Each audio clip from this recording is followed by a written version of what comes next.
For our final module, you'll take all of the work you've done so far, all of the planning, the research, the writing, and you're going to create two professional artifacts from it, a formal literature review and a conference-style poster presentation. Hopefully, all the prep work you did has you feeling ready to put it all together into these formal structures. You explored the genre of a conference call for abstracts, and you proposed your project. You also conducted research and practiced summarizing and synthesizing your sources. Now you have to consider two different rhetorical situations. It's up to you which project you complete first. Either way, you'll need to think about the practice of adaptation. Reimagining your project for a different genre and a different audience, transforming it from one genre and medium to another. When you're writing in the literature review genre, you'll use a print medium and you'll write to a professional audience.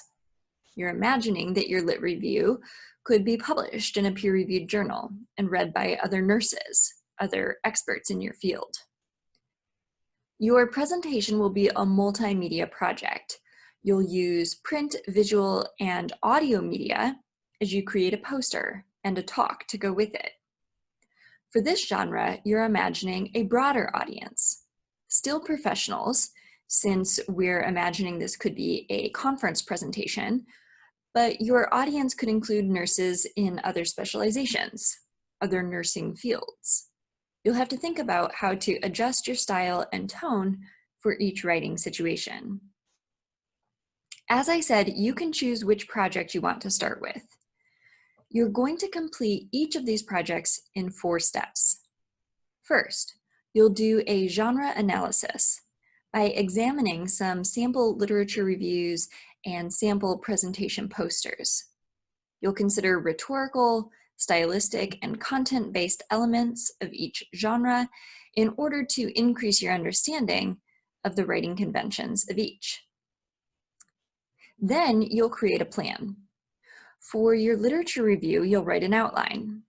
For your presentation, you can map out your plan in whatever way you find useful. Some students prefer to write a narrative style plan, others create a mock-up, whatever works for you. Step 3 is to make the project. You'll submit a full draft of each to your instructor for feedback. Then, once you have their comments, step 4 is to revise and submit the final versions.